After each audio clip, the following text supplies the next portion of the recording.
On Wednesday night, Victor Oladipo suffered a season-ending knee injury. On Saturday, he addressed the injury for the first time, posting this to Instagram: "I'll be back better than ever, and if you question that, well, thank you." Wednesday night wrapped up a 5-game homestand for the Pacers, a team that's now on the road for 5 of their next 6. And on Saturday night in Memphis to take on the Grizzlies. The Grizzlies, though, in control early on. And Rip, you said you wanted to see the team build around Jaren Jackson Jr. Here's a couple of highlights for you. Oh, well, they got to, because he's the young, energetic guy, the guy that can finish at the rim, get up and down the court, and make easy plays for these older veteran ball clubs. How about that, though? Joakim Noah with the alley-oop slam. Doing it for the old folks. I see you. Keep representing for the old fellas, Joakim. Jackson this time. That's nice. That's advanced level footwork right there. He finished with 20 points. Ooh. Oh, my goodness. I see you, Miles Turner. Throw it down, big fella. Yeah, he's mad at the rim. This time, Thaddeus Young is slamming the putback. Watch this, off a missed Bojan Bogdanovic 3 here. Then, Mike Conley training the step back 3.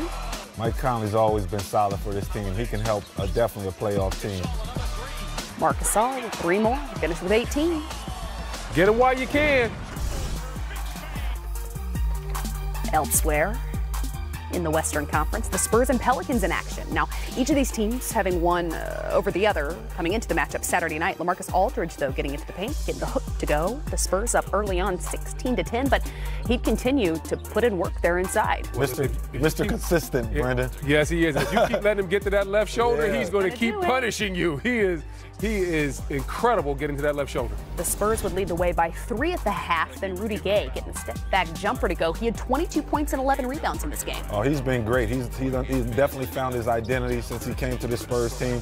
He's been doing things he ain't been accustomed to, like playing defense, but he's been great for the Spurs team. You said it, though, Brendan. LMA, if you give it to him, he's going to take it. He had 28 points and 12 rebounds in this. Yeah, you know, LaMarcus is one of those guys that he just finds a way to get things done, and he's been having a pretty good year right here. And then we see a unfortunate injury. Who's that went down? That's my UConn guy, Rudy. Hopefully he's all right. He was just coming back from injury a couple of games ago. Yeah, colliding with Solomon Hill. He did have to leave for the locker room with what looked like an ankle injury. We'll have more for you on NBA.com. The Spurs, though, go on to win it 126-114. And with that win, Spurs coach Greg Popovich has become the winningest coach, on the road anyway, of all time with 521.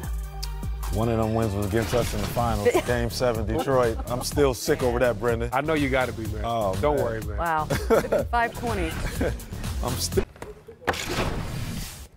Celtics have too much talent, he says, not to be taken lightly in the postseason. This, even though it's a team that sits in the top 5 in the Eastern Conference, a team that the other teams in the NBA are still taking seriously as contenders. Well, to beat the Golden State Warriors, the first thing I look at is your personnel. You have to have the personnel to match up. And Golden State, they're wise. They understand this team has the personnel to beat us if we're not on our A game, because they have a lot of guys that can play multiple positions that are two-way players. When you talk about Tatum, Al Horford, Brown, they have guys that can do a lot of interchangeable things, and that's what gives Golden State problems. When you have guys that can score on one end, but can switch the screen and roll and stay in a defensive matchup and not give the Golden State Warriors an advantage. That's where Golden State likes to take advantage of you. So they understand that this Boston team has the talent, but maybe doesn't have the mindset right now. Like Brendan said, it's all about matchups, and I think that Boston matches up with them well. They got guys on the perimeter that can switch everything. They got tough-minded guys.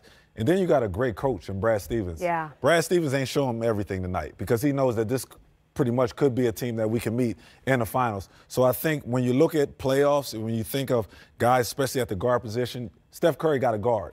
Yep. And when you got a guy like Kyrie Irving, it forces Steph to guard somebody out there on the floor. Did they tell you what we were about to do next, or did you just flawlessly transition to Coach Brad Stevens? Nah, I didn't. Get that right there. Teamwork make the dream work. Yep. Hi, Coach. Beside the second quarter, Curry wasn't active today. So wasn't this one of the best chance for you to win? I mean, the second quarter spurt that he went on really hurt us. You know, I wish we were all inactive on our 24-point games. I mean, he's unbelievable, and when he went on that run, you know, it was three threes off relocating, which he does better than anybody in the league. Probably 1B is Thompson. They both do it better than anybody in the league. And then, you know, lost him in transition, I believe, once. maybe off of an offensive rebound. The bottom line is they were all 4 where we just needed to be more alert to them, and we, let our guard down even for a split second, and they made us pay all night when we did that. When we made errors on offense, they made us pay. When we made errors on defense, they made us pay. So yeah, I thought our guys played really hard. We just, you gotta lock down all of your controllables to have a chance to beat this team. Brad, you guys obviously had a lot of looks there in the closing minute. What did you think of the shots you guys got there and just how that all unfolded? Yeah, I mean, we didn't. There was some confusion on the baseline out of bounds play, and with 19 seconds left, and I knew we had a timeout, and I was waiting to actually. Once it went into Tatum and I saw him posting there, I actually felt pretty good about the look we were ultimately going to get, and I thought we got a great look. But I was going to use a timeout if need be on that moment if it didn't feel like we were getting anywhere with that. I probably would have had to run down there to use it, but that's part of it. But then, we had a couple of possessions that didn't go our way, but we also had a couple of really good looks. And how tough is it just to gauge, when do you, obviously you have one timeout there, like how tough is it just to win? Well, I mean, I would usually give ourselves a chance to execute in that position, and then you can always burn the timeout, at 12 seconds instead of 19. So generally, I'd like to see if we can generate a good look first, and we did. We didn't necessarily run anything that we were not on the same page what we were running, but I thought they played with great poise.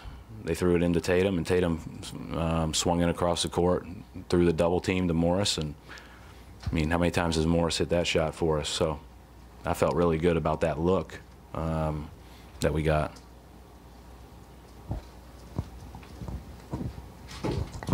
Coach, there were like 3 loose possessions in the middle of the fourth quarter, just before Kyrie hit the 3 to get you back in.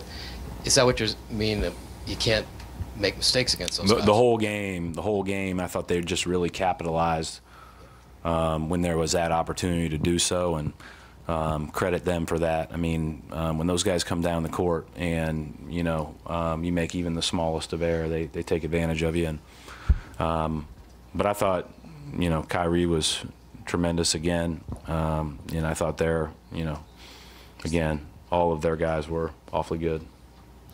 What did you think of the effort on the offensive glass? You guys had more than 20 second chance points. Yeah, I thought, and I thought even though Terry, only shot 4 times all night, I thought him going to the glass those couple of times really helped us. I thought a bunch of guys did that. When they're doing all that switching, that's one way to be more impactful and more effective is on the offensive glass. And I thought Al was really good tonight on both ends of the court, and gave us a chance there. Morris got to the glass, so but it wasn't quite enough. Coach, knowing that this game has so much attention nationally coming in, what does it mean for the team going forward just to have gone toe-to-toe with the Warriors like this? I think we came in and we expected to win. So we need to get better so that we can have a better chance of winning that game. We have the last few years, and today we didn't. Draymond with the offensive rebound of his own missed free throw. It looked like Marcus Smart slipped, but whose responsibility is that there? Marcus went in to get in front of the shooter. He slipped. Slips happen. I feel bad for him. He felt bad, but that's part of it. That was just unfortunate. You mentioned kind of not having a chance to, or not being able to make mistakes and low capitalize. You guys didn't score for like 5 minutes at the end of the third, but then you're down only 5 or 6. Start of the second, end of the third, both were very impactful, I thought. Curry getting those 4 threes was huge at the start of the second, because he hasn't really done much up to that point. He hasn't seen the ball go through the net, and he isn't feeling like the rim's an ocean right now. And then he bang, bang, bang, changes that very quickly. And then at the end of the third, our inability to score on those possessions was hurtful. But that's the margin for error you're dealing with against this team, and that's just part of it. And that's why it's good to learn what you have to get better at. Brad, just in those final minutes you had a couple of ISO situations where you'd been moving the ball so well. Is it frustrating to watch that when, the instinct is to, let me just try to do this myself? No. I mean, I think that's part of it. And part of it is how they challenge you. When they sub, they go small, they switch everything. Becomes a lot harder to generate that stuff. And we just talked about, Marcus Morris's three. That was really good recognition by our team to get the ball side to side off of a double team. And but no, that's we've won a lot of games in that way too. So we'll go back and look and see if we could have done something different. But I will say this: it becomes a lot harder to move it late against them with their switching and when they go super small with Iguodala and Green. The Celtics' 5-game win streak comes to an end as the Warriors improve upon their season-best, now 10 wins in a row with a 115-111 win. Let's hear from Coach Steve Kerr after the game. What kind of fight did it take to win this one? It took 48 minutes. Our guys competed. We did everything we needed to do. We fought like crazy on defense. I thought DeMarcus's defense on those high pick and rolls was great. That was a big boost to us. Bench came in, did a good job. It's a great win against one of the best teams in the league on the road in that atmosphere, so it was exciting. It seemed like playoff level intensity on the defensive side of things. What does that do to benefit you guys and the Celtics potentially as well? Well, we needed this game. We've played 3 straight opponents, all decimated by injuries, and we needed to be challenged, and we were challenged big time, and could have gone either way. They missed some open looks down the stretch, but our guys fought and defended, and made big free throws down the stretch. Clay made 2 big ones. Kevin made a bunch of them, so it was a great effort. You mentioned DeMarcus' defense. They were kind of targeting him a lot throughout the game. Is it good for him to get this experience? Yeah. That's probably obviously going to happen in the next season. Yeah, it's great for him to get this experience. We need to practice it. We play differently against pick and roll with DeMarcus than we do with our other guys. We changed the scheme a little bit, and so it's not just DeMarcus getting the reps. It's all of our guys, trying something a little different and being physical and trying to defend without fouling. DeMarcus has quick hands and quick feet. He's not the fastest sprinter up and down the floor, but laterally he is really quick. He's got incredibly long arms, and he gets a lot of steals in there in traffic. And tonight I thought that was key. What do you think is key for him to cut down? He just needs to play. I mean, he's always been a high foul guy, just his style of play. But you got to remember, this is like training camp for him. He's been playing for a week, maybe 9 days, I think.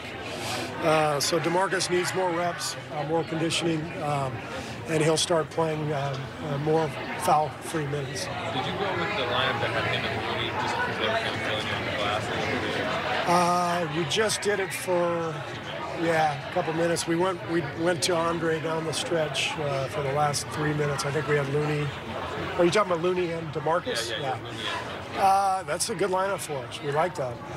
That's something that we'll go to more. I mean, Looney's one of our best defenders, and DeMarcus likes playing with another big, and so it's a more defensive-oriented lineup with Loon out there. So that's something we'll do more of. What were you able to do defensively down the stretch to create the turnovers with Kyrie and Al? Obviously, they like that action at the top of the key, and seemed like you're able to disrupt that. Just tried to be as aggressive as we could without fouling, and very physical game. But that Clay really did a good job on Kyrie, trying to get over screens and stay with him and not reach. And they did a good job of that, and then our big guys helped and did a good job, and then we finished up by getting rebounds. So it's a really solid defensive finish. Are you this Indiana triple team seems like it'll be what? A trap. Yeah. Do you expect the guys to come ready? Why don't we talk about that in a couple of days? We'll enjoy this tonight. Hey, Steve, what do you think was key for the guys to get trips to the foul line tonight? Excuse me? What do you think was key for the guys to get trips to the foul line? just being aggressive. I thought Kevin set a great tone for us. When he's attacking like that, that's when our team is at its best. And he's the one guy on our team who can really, create an advantage out of nothing, get downhill, and cause a lot of havoc. I mean, we got other guys who can make some plays, but Kevin can be dominant in that fashion. And I think when he does that, that's when we're at our best. Last game, you weren't happy with the turnovers and the fast break points. Did you feel you guys adjusted that a little bit? Yeah, much better transition defense. We might have missed one or two box outs, but for the most part, we rebounded well. And this game was intense. It felt like a playoff game, and that's when our guys rise to the occasion. So they competed the whole way through. Great and nasty.